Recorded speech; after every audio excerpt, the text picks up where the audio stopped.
Ba-ba-do-do, ba-ba-do-do, ba-ba-do-do-do. Applesauce and Horsefeathers. Welcome to Applesauce and Horsefeathers. I'm Christa. And I'm Sage. And today we are thrilled to announce that we have a author with us who we are going to be interviewing. And this is not just any author. Well, all authors have special places in our hearts. But this author comes to us with an amazing book. And we're going to ask her a little bit about it. And would you like to introduce yourself? Hi, I'm Dhanya, and my book is called what? Mama Pepe. Mommy Pepe. This was such an amazing book to read. It was delightful. We read it aloud together, actually. We would take turns holding it up and reading aloud to each other. We had a good afternoon. So can I ask, are you okay with me saying your age? Yeah, of course. I am amazed. You are 12 years old and you wrote a book. I wrote a book. It's incredible. Do you want to tell us a little bit about your book? Yeah, so my book, once again, is called Mommy Pepe. It's about a baby penguin chick named Pepe, and he happens to have two moms.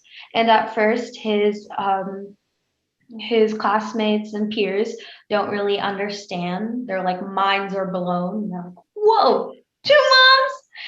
And so, as a result, there is some misunderstanding and a hostility towards Pepe.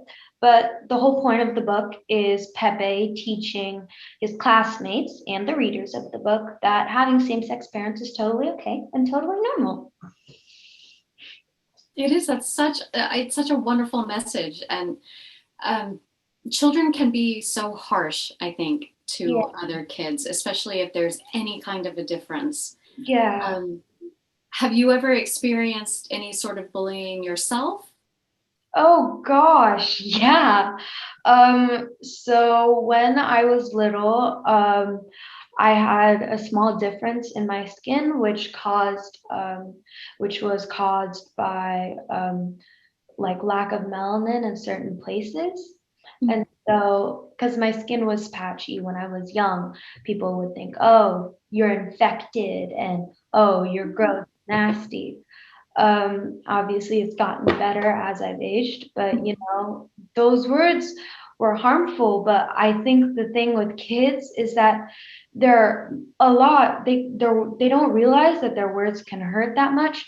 But at the same time, they're so much more open-minded than adults, which makes it so like helpful and useful to teach them to be open-minded and kind from a young age. Yeah. It is sort of an odd dichotomy about that, how they can hurt so much with their words and with differences, and then also, like you said, be so open-minded and accepting of differences. Yeah. One of the things that I found in your book with Pepe is that having Pepe's best friend Alice it seemed like just what a lovely thing to be there and to have that help in that friendship. Do you well, I guess this is kind of what we're kind of going with what we're talking about now, but how did you pick this topic for your book? So the reason I picked this topic is the same reason I picked penguins. I found an article online that said, oh, there's two penguins named Electra and Viola, which happens to be the names of Pepe's moms in the book. And who had just adopted a little penguin egg. And I thought that was such an adorable, cute concept. And I had already been signed up to write a book, and I knew that was something I wanted to do. And I was trying to come up with inspiration. And I thought, hey, this is a good teaching moment as well to teach people that, normality, like there is no normal. And, and you know, I thought, cute concept. Who doesn't love penguins? Why not? We love penguins as well. You could tell I had to bring my little friend with me when to meet you. You answered, we actually had a few questions and you answered all of those in that one.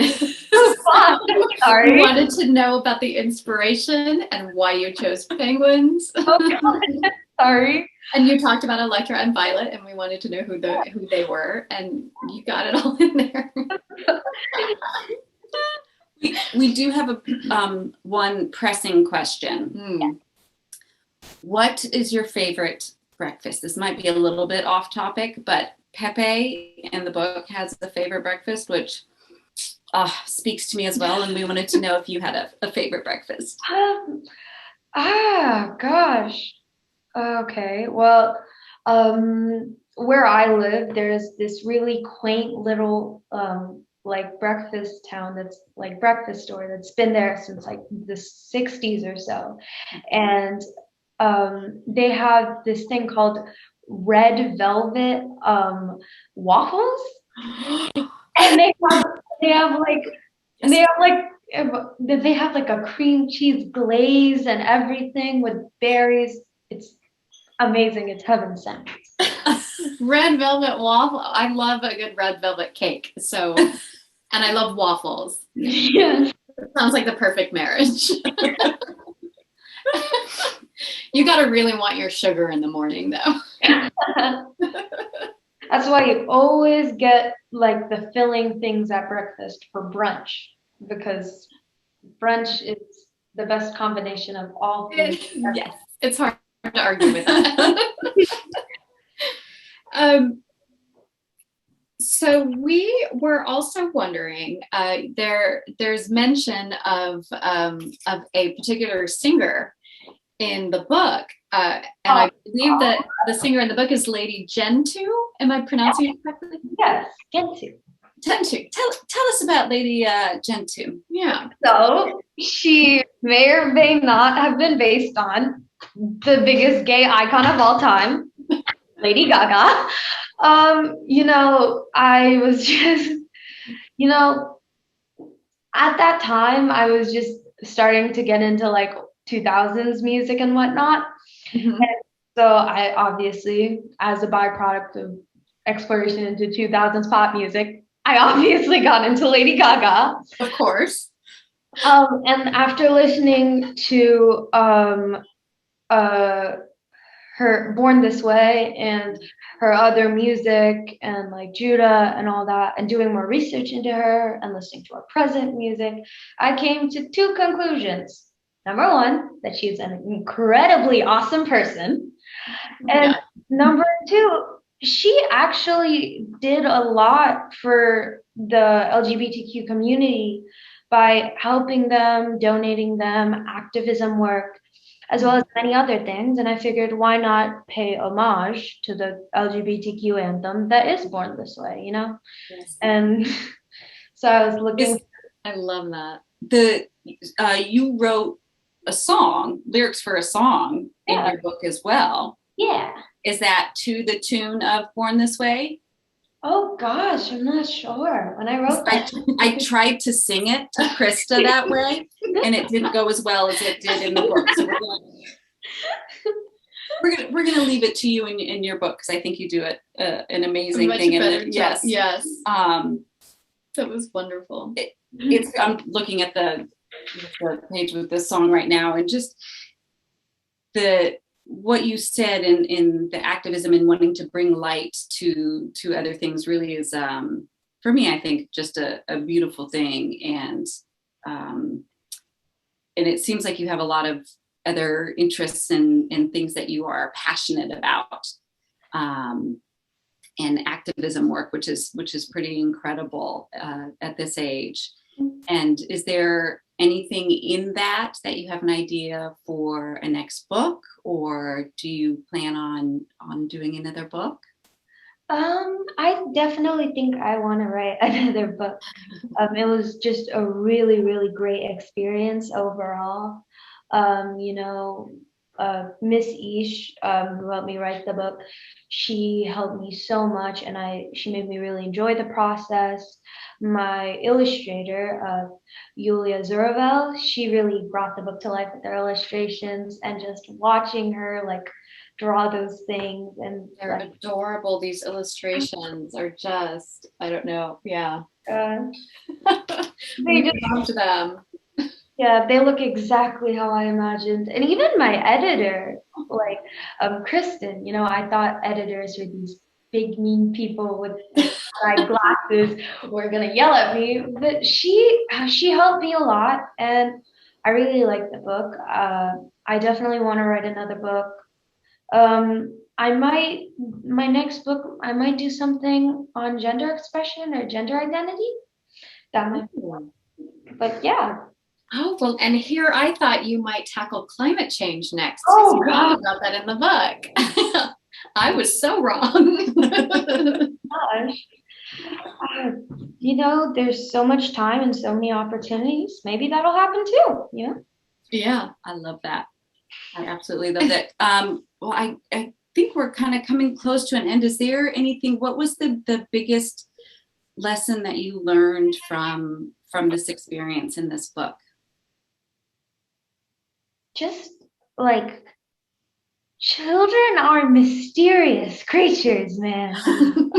Gosh. I tried to read like other children's books to kind of get a feel for what I should be writing about. I talked to like kindergartners and children to see their opinions on things.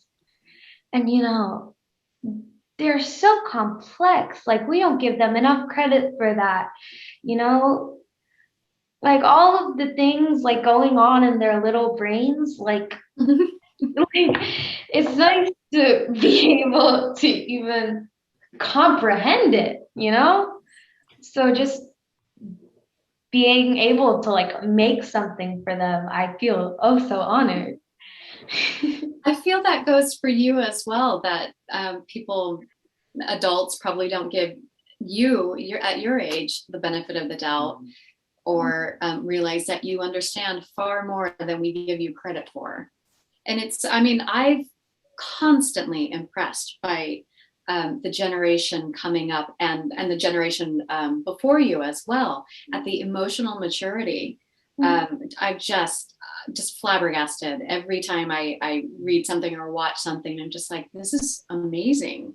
The things that you guys are doing, I'm so impressed. I mean, what I was doing at 12, I had musical theater class, and I was in some operas in the children's chorus, and I just couldn't wait to get to Broadway and do all, and that's where my mind was focused. It was like blinders.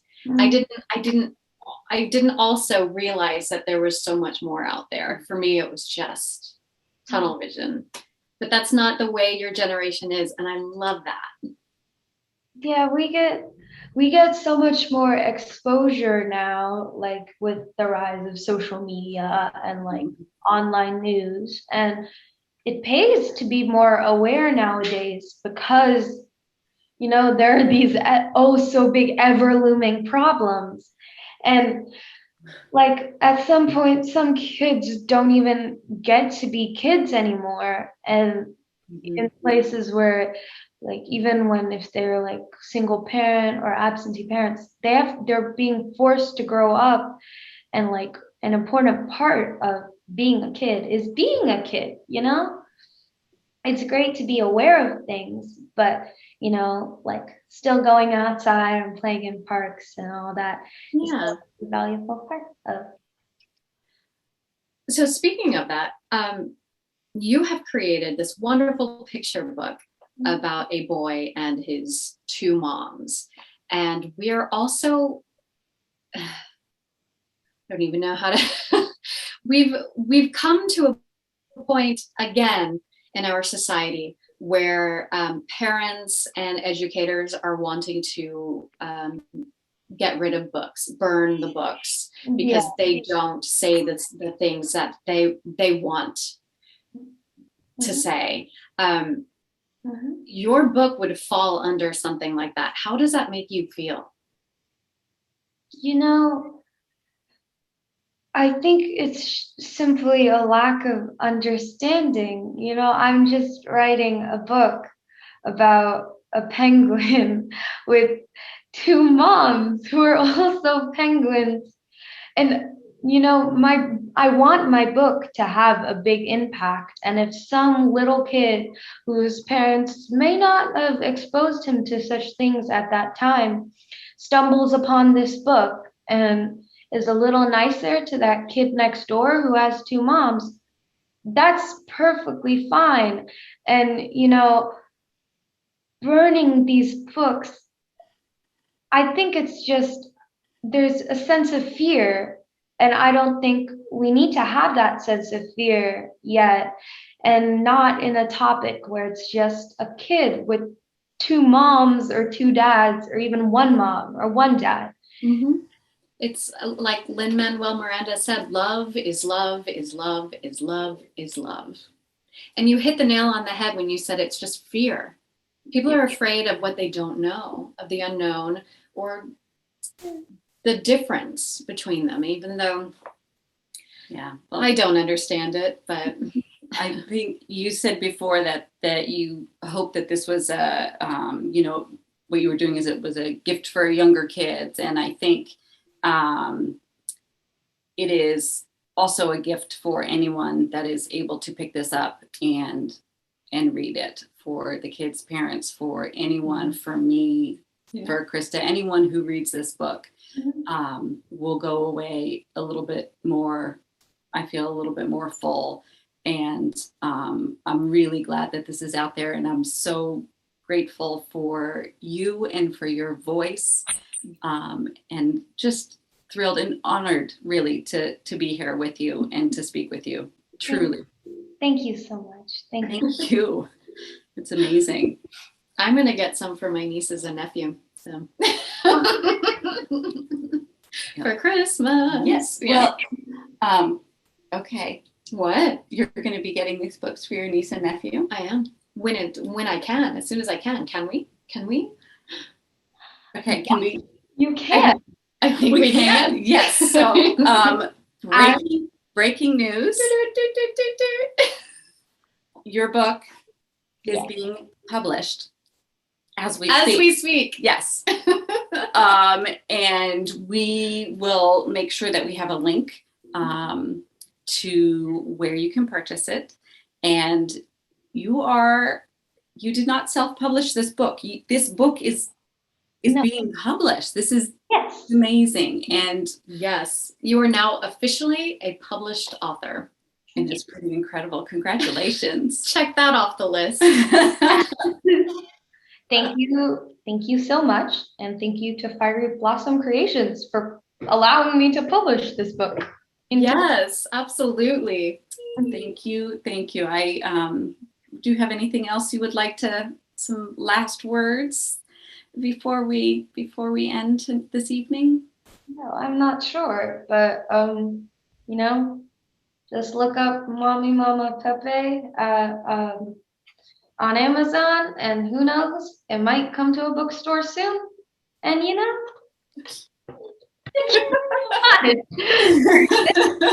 thank you so much to whoever is listening to this. Thank you so much to Sage and Christa for even having the open mind to kind of listen to this 12-year-old ramble. And thank you so much. Well, thank you. Your voice matters, and what you say matters, and is just thrilled to be able to be here and chatting with you. So thank you so much. Thank you so much, Dhanya.